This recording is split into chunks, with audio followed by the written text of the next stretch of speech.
I don't want a grown man or a grown woman to tell me, hey, Steve, you know what? You're only worth 120 grand a year, and take all your goals and dreams and shove them into 2 weeks vacation per year and do that for the next 40 years. Yeah. It's just not what I wanted. What's up, everyone, and welcome back to another episode of From Zero, where today I get the opportunity to bring on a very special guest who's local but is playing with the greats. You've heard of names like Ed Milet and Annie Frisella. This guy is not only getting mentored by them, but is a personal friend. He's leading a team of hundreds of people. He speaks in front of tens of thousands of people. He's making 7 figures a year, but he's still managing to balance his family while exponentially growing his business. It's my pleasure and honor to introduce you guys to Steve Holbrook.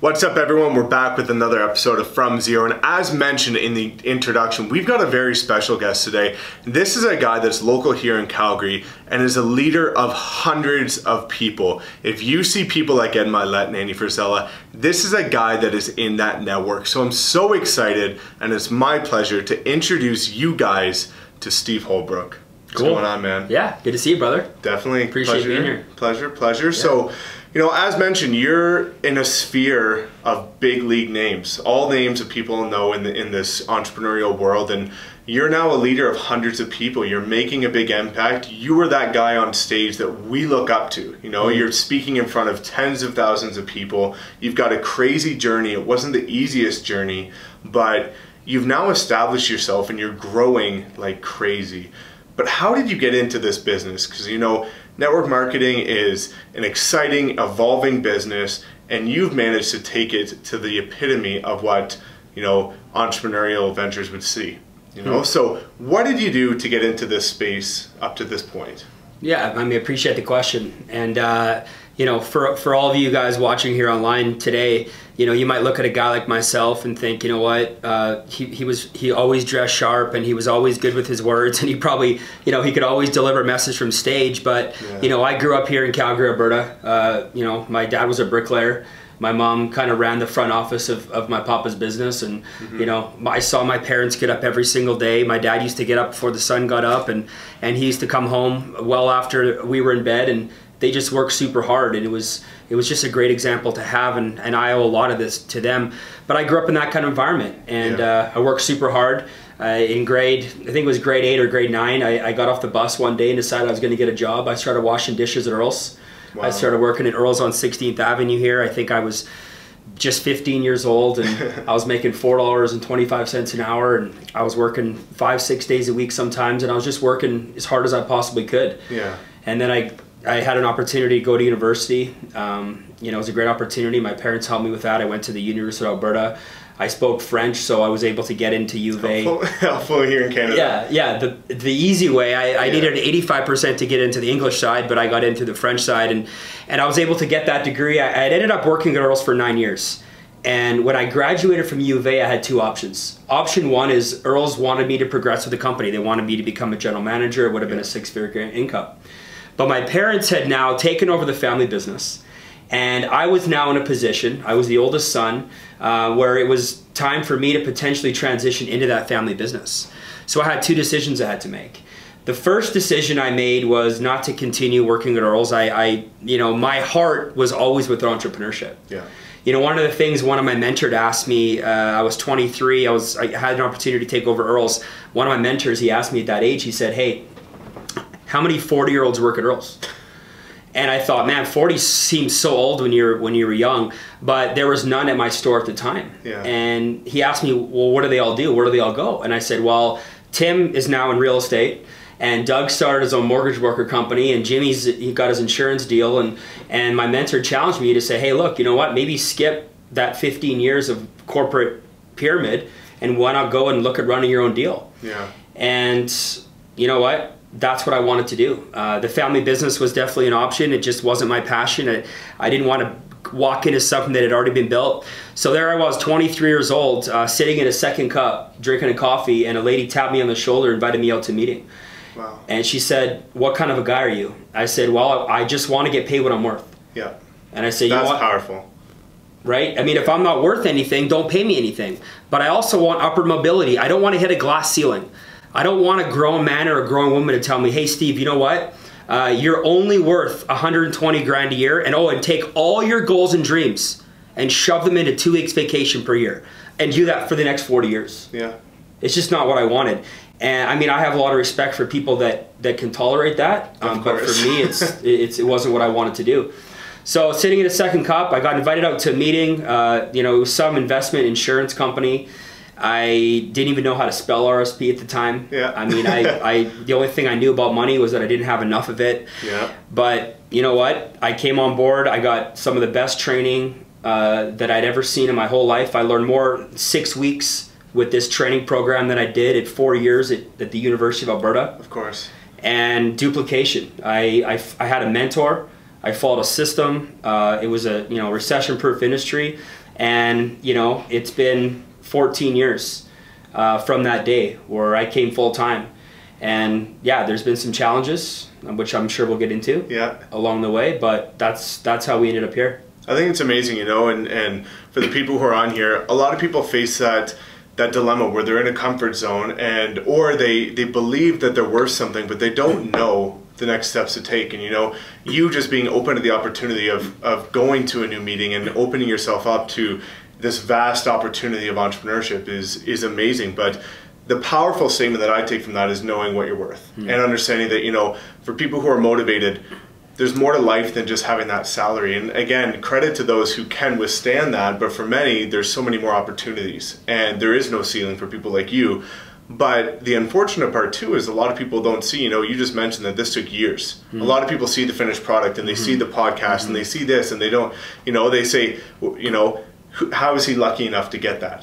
But you've been putting in years of work, years of mentorship. You've followed, you've paid your dues. And I think that's an important thing that even I'd like to get into right now is, the importance of mentorship. Now you are an amazing mentor to hundreds of people.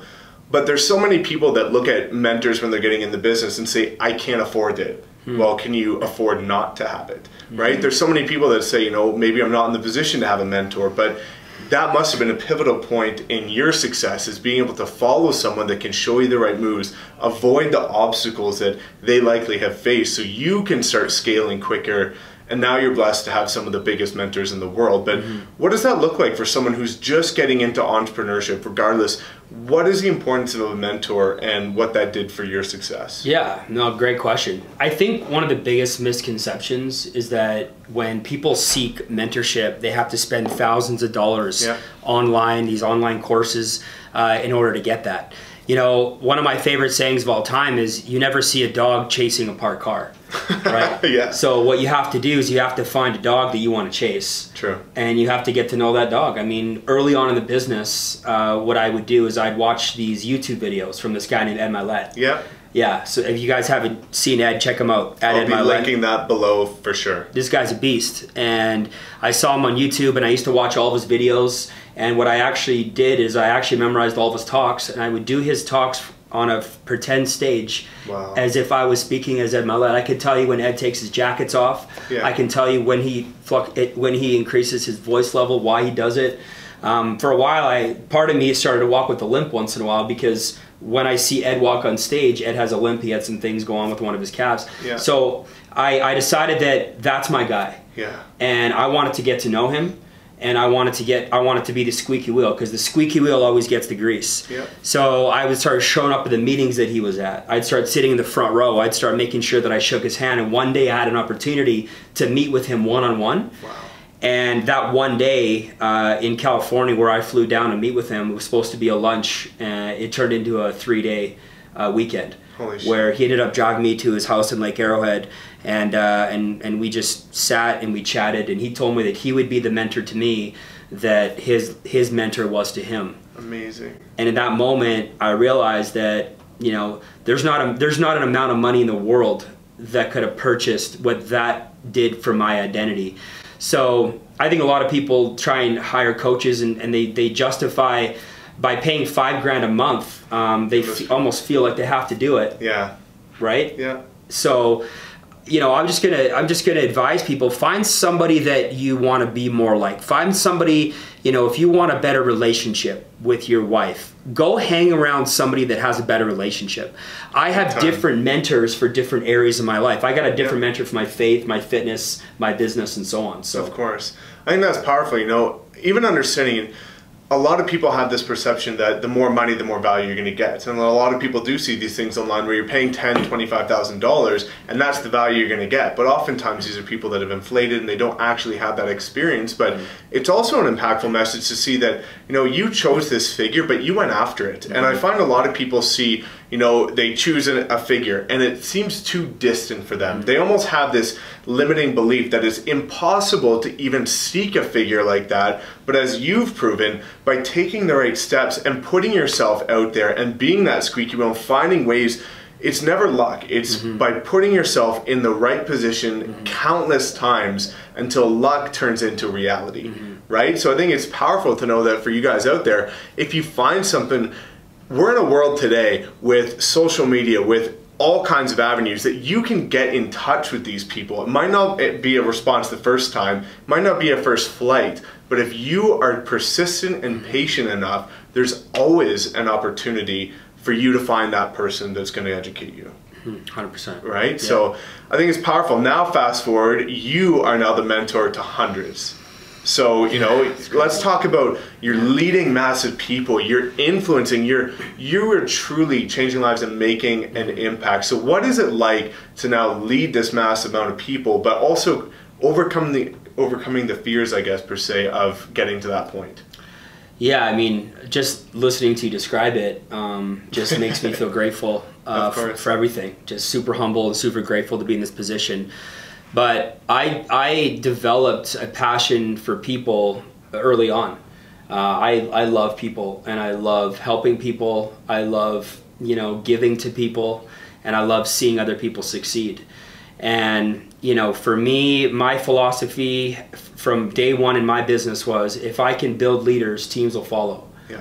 I am more interested in teaching somebody how to face their fears, step out of their comfort zone, have clarity of purpose on their why, their aim, make a plan and help them execute that. I have more passion for that than I do making a sale to a consumer. I love the idea of building leaders and environments and coaching because those are things that I know can really move the needle. Those are the things that can really make an impact. So I just learned everything that I could as soon as I could about people. And I don't have a degree in psychology, but what I always tell my team is I feel like I have a degree, and this is no disrespect to people in that field because I'm sure it's way more I know it's way more complicated than that, but I have a degree in dealing with people because I have a PhD in people. Yeah. Because of all the things that I've had to learn along the way, how to lead people. You know, there's different kinds of people, right? And we could do a whole podcast on that, but yeah, it's been an honor. Well, I'd love to even just touch on that subject, you know. Sure.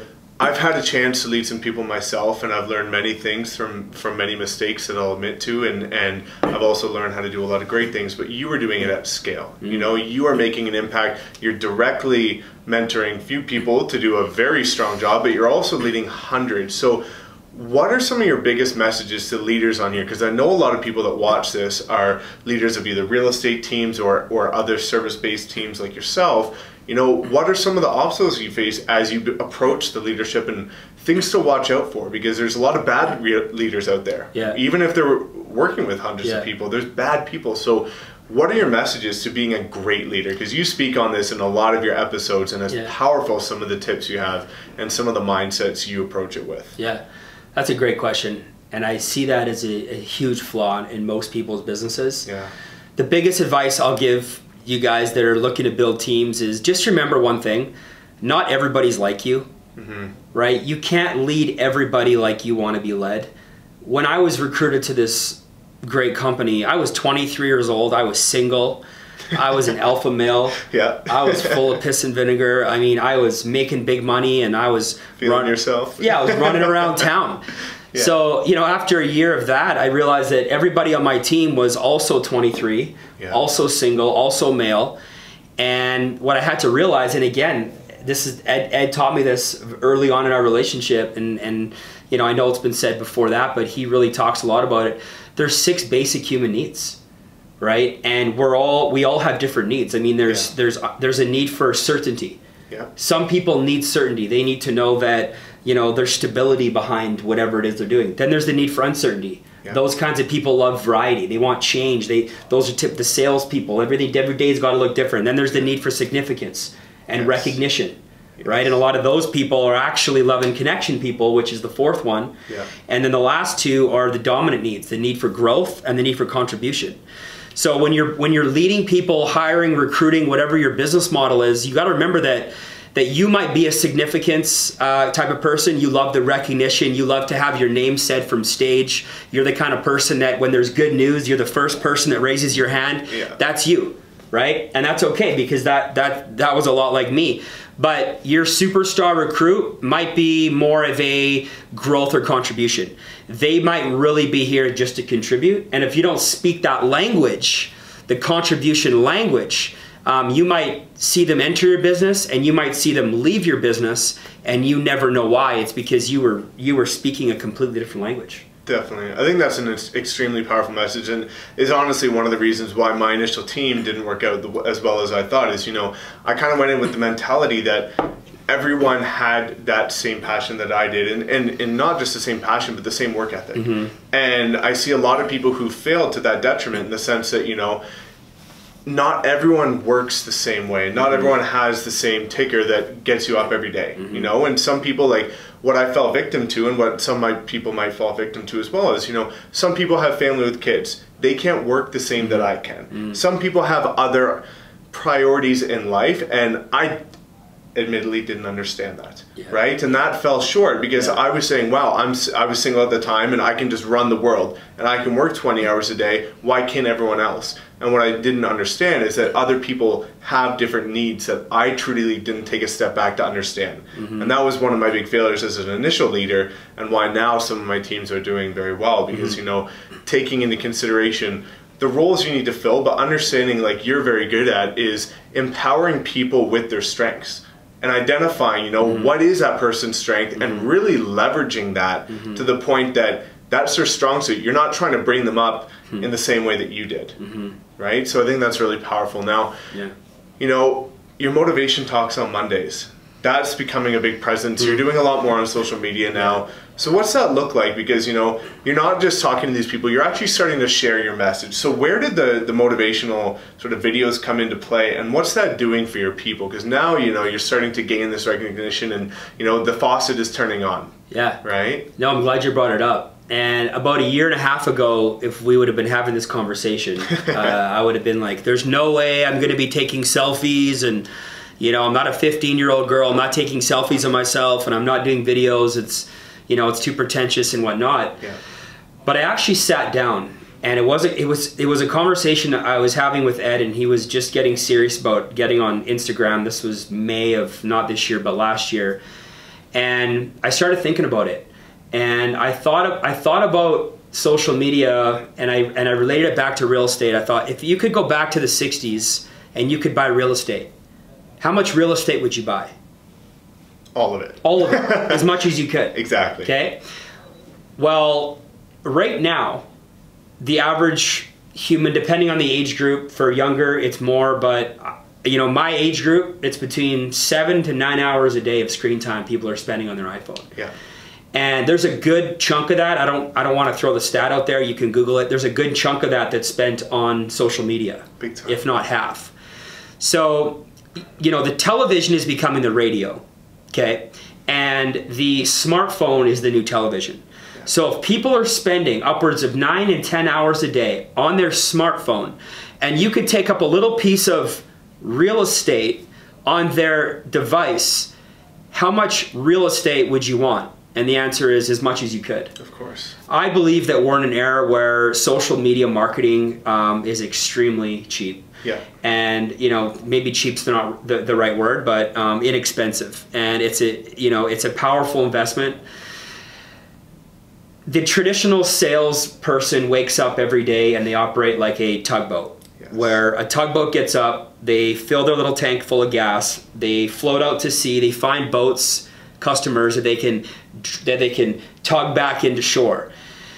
The other person wakes up every morning and focuses on being the lighthouse. Mm-hmm. When the lighthouse wakes up, all they focus on is shining so bright that it actually attracts boats to the shore. Social media is our opportunity to be that lighthouse and attract people to us. It's like having multiple lines in the water. And it's one of those things you just have to get over. See, you are your brand.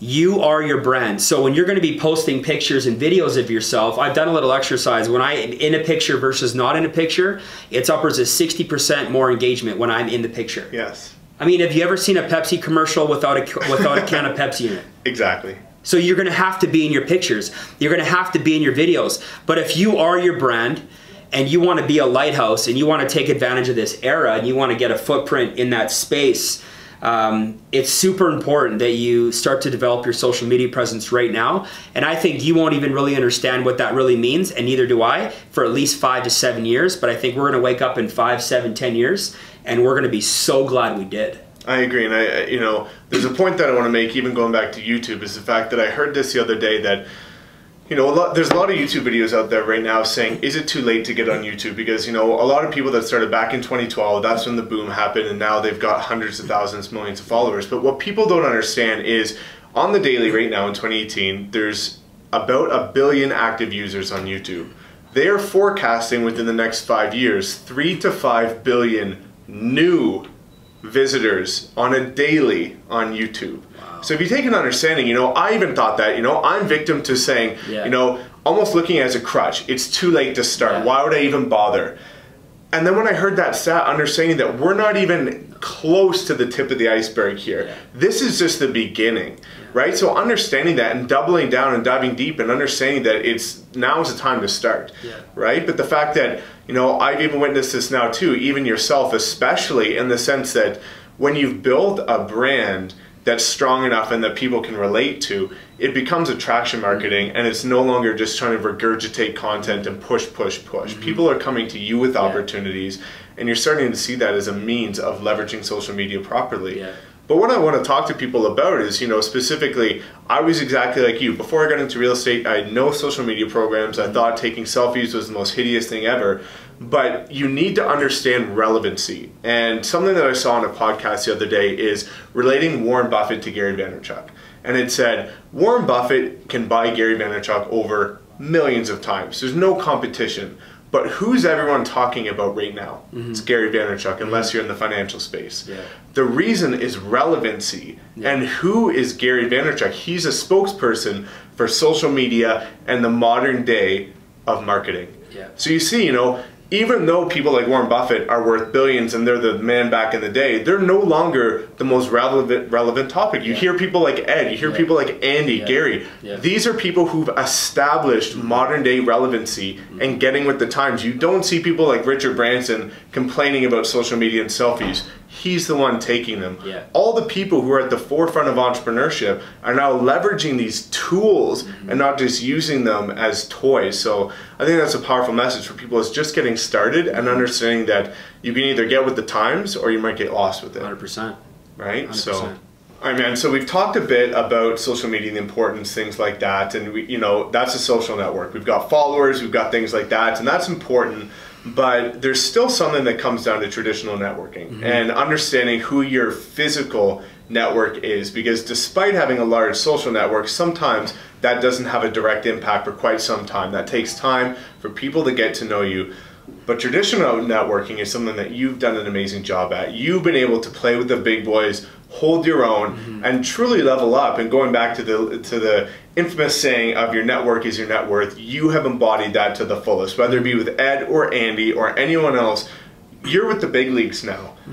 But you had to start with somewhere. So let's talk a bit about advice on how to, you know, the proper way to network, but also not getting stuck in your comfort zone and realizing that in order to get that net worth leveled up, you also have to jump up a couple notches and start playing with some of these bigger figures. So what did that look like for you? How did you get involved with some of these spheres? And now what has that done to your business? Yeah, no, I think that's a great question. You know, I see entrepreneurs when they start in business, they're starting at the bottom, so everybody they tend to associate with has more going on than them, more success, making more money, all those things. And then I find that a lot of people that run their own business, they kind of hit the plateau. Yeah.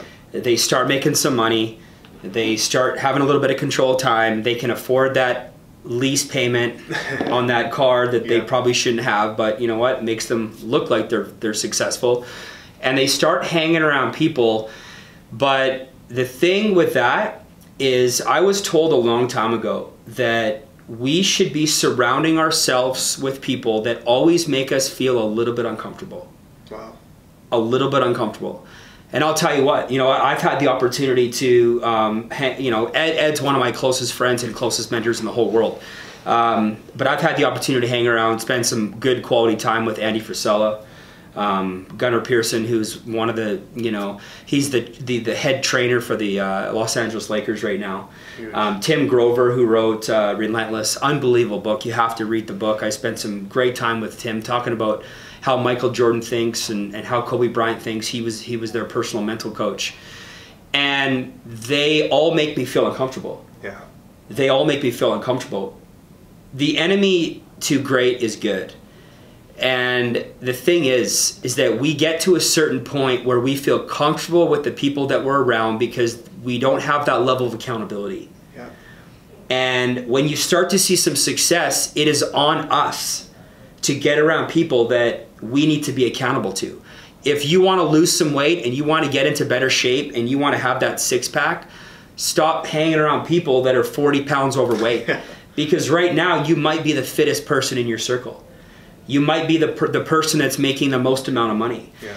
And it doesn't mean that the people that are making less or you know, that aren't in shape aren't good people. It just means that you have to surround yourself with people that have things that you have. You know, if you're driving down a highway and you're looking straight down the road, you're going to go straight down the road. But if you start to stare in the right ditch, eventually you're going to hit that right ditch. So you got to start to stare. You got to start to get around things and people that make you feel uncomfortable, so that it forces you to level up. Yeah. And there's different ways to do it. You know, you can just be a heat-seeking missile like I am, and I just go after these people. Yeah. I get around them, I get in their face. Or you can start to do things that they like to do. They like to attend charity events, right? They like to give back. They just, you know, they like, some of them like music. I mean, you just have to go and find out where these people are, and you have to be direct with these people and just make sure that the people you're hanging around always make you feel a little bit uncomfortable, and that's how you know that you're in the right circle. Definitely, you know.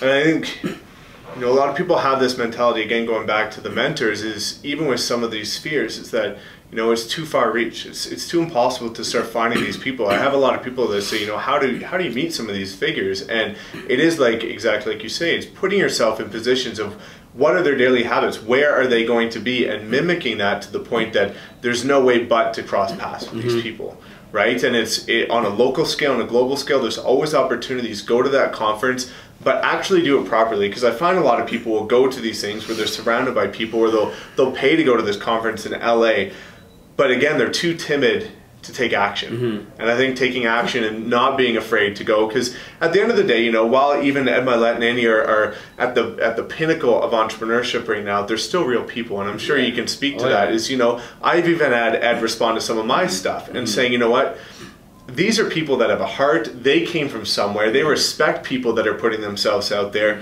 So a lot of the times, what you know, as we kind of alluded to before we started recording, is some of these people are the most humble people you ever meet, despite their net worth. You know, at the end of the day, you have some of this $1 to $5 million new money, and they're feeling themselves. But when you start reaching these people that we are looking up to, you know, they had a hard go. If you look, and I'll link, you know, Andy's story and Ed's story down below. But if you look at Andy's story, man, this guy struggled for 10 years before he made a dime. You know, so these people understand hardship, and they respect those that are putting themselves out there and being that squeaky wheel and trying to do anything to better themselves by any means, right? 100%. So I think that's powerful. Now, despite all this, despite leading these people, despite, you know, being in front of hundreds, you still balance family, right? And I think it's amazing to watch from your stories, and you guys, as you start following Steve, you'll see this, you know, you have dedicated kid time. And I find a lot of people either go play on one side or the other, you know, they're either to the detriment of what some entrepreneurs are preaching, saying that the only way to be successful is work 20 hours a day, 7 days a week, no breaks, no nothing, and they sacrifice relationships and even inviting other opportunities. Or they say, you know what, I've got a wife, I've got kids, and therefore I can't invest myself in building a big business. But you know, you've managed to build a 7-figure business while having family time, while having hundreds of people looking for your mentorship. How have you done that? And what are your advice to people that are looking to balance family and business? Because in my mentality, it's never going to be a balance as a recipe. You need a certain amount of each ingredient, and you know, you're going to have to adjust it. But I want to hear from you, you know, how do people do that? That's a great question. And it's something that, you know, I'm super proud of. I'm not perfect at it. It's a work in progress. But first thing you got to realize is that balance is about getting rid of things in your life, not adding things. And I have 2 rules. Rule number 1 is everything goes in my calendar. And rule number 2 is I do everything that's in my calendar. I'm very good at being present wherever I'm at. And it's still something I'm working on. I'm not perfect, right? People that know me will challenge you on that. Yeah.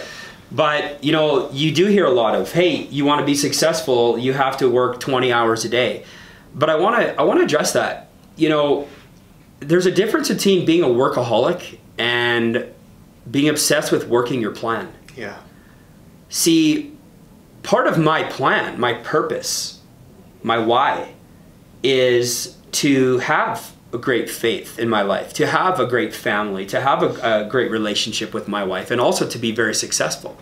I see these people, they work 20 hours a day, 7 days a week, and they just pound the drum of, you know, this is what it takes to be successful. When I see those people, I feel uninspired by them. And I start to wonder, do they even have a plan? Or is their plan just to work every day until they're 6 feet under? You know, part of my plan sometimes when I am in season is to have a 16-hour day and do it 4 days in a row. Yeah. But that's part of the plan. Exactly. It's all part of the plan. I also plan to have a great relationship with my son and my 2 girls. That's a big part of my plan. But I know that I have to run a business, and I am responsible for a lot of people, so I make sure that I have dedicated time on my calendar. I love it. And we just spoke off camera here that, you know, sometimes it's hard to get a hold of me for a day and a half. Because if I'm with my kids and it's not a part of my plan or a priority to answer a text message or hop on Instagram, I'm not going to do it. Yeah. Because if I'm supposed to be in the field in my business on a Tuesday night, but instead of being at my business, I'm at home with my kids, then when it's time to be at home with my kids, I'm going to be thinking about being at the office. Big time. And all these people, they run around, they always have these guilt. When they're at church, they're worrying about work. And when they're at work, they're worried about their kids. What if you just were present when you needed to be present? And if you're supposed to be in the field because you work a sales business, Monday night, Tuesday night, Wednesday night, then you need to hold to your integrity. You need to stick to that plan. Yeah. But just like if Sunday is church, you better be at church. And you better be at your family picnic on Sunday if that's important to you. If you just be where you're supposed to be, all the guilt, for the most part, is gone. Definitely. Definitely, man. You know, I think that's something that even I relate to, and a lot of people who know, watching my stories from 2017, that's when I initially got on social media, and I was that guy. I was that guy recording stories at 4 a.m., recording stories at 1 a.m., showing that I was working all of this time. And what happened was so many other parts of my life were falling apart. And this year, when I got a girlfriend and I had to balance that, when I put my family as priority, when I did all of these things and started scheduling this time, I was working probably half as much this year, and I doubled my business. Just by being present and productive in those hours. I turn off all social media notifications, so I post and I don't even touch it. when I'm working, from if it's a 4-hour span or whatever, I'm working. I'm not looking at your shit. Yeah. I'm nose to the grind doing it. And I think that's important, you know. You've dedicated this time to what matters, and you are present and you are there, but you've managed to grow so importantly. Yeah. Right? And I mean, to his point, when you're scheduled and you can be present, you're going to be more productive. Yeah. You know, I'm making more money than I've ever made. You know, I'm also happier than I've ever been, because I feel fulfilled in multiple areas of my life. So very important. Definitely. And you know, I think it's tough for a lot of entrepreneurs that are listening. We look at some of these figures out there that are preaching this to us, and you know, success looks different for every person. And so there, you know, sometimes you do have to put in that time, but what we need to understand is we need to live. Right? And you need to live with purpose. And I find one of the things that you said is so amazing is some people are going to work 20 hours a day until they die. And that's true, because I find internally what a lot of people think is if they're working this, at some point it's just all going to work out. They've got no plan, like you say. They're not being tactical. They don't have that to-do list where they're banging out things, and once those things are done, they can go on. Because at the end of the day, if you don't get those 7 things done today, that piles up tomorrow. Yeah. And the next day, and the next day. And like you said, even too, this is something that you guys really need to take into consideration, is when you don't do the things that you're supposed to, when you're supposed to, you're going to think about it when you're not. Right? Yeah. So just like you 100%. Said, you know, 100%. One of the biggest regrets I have, and this was back in 2015, this is when I moved to Calgary. And I was all caught up on social media, and I was trying to do my thing, and I was trying to be the man who chases 2 rabbits, catches none. I was trying my ventures. I was trying to be that entrepreneurial figure. And I went home for Christmas. And Christmas is 2 weeks with my family. And I spent probably 90% of that 2 weeks on my cell phone. The 2 weeks of the fucking year that I got with my family, and I'm a family guy. I've been closer to my family than anyone for life. Yeah. We've had an amazing relationship, and I went back to Calgary being like, what happens if something happened to my parents and that was my last memory with them? Is the fact that I just spent my time on fucking social media because I didn't do the work I needed to leading up to that point. And now I was stressing about business. Yeah. You know, and even going back to your mentor, one of the biggest things, and I'll link this video below because it's so important for you guys to watch, is Ed's video with Tom Bilyeu. And he gets emotional on impact theory when he talks about health, saying that he wants to see his daughter get married and walk across the aisle. And when you start having these motivators like you talk about with yourself and having that relationship with your family, you have to be productive in these hours to not only grow up and see them grow up and spend time with them, but also have that longevity in your life and understanding that if you don't, you're going to miss out on moments. Yeah. Right? 100%. When people are working 16, 20 hours a day without a plan, that's such a short-term strategy.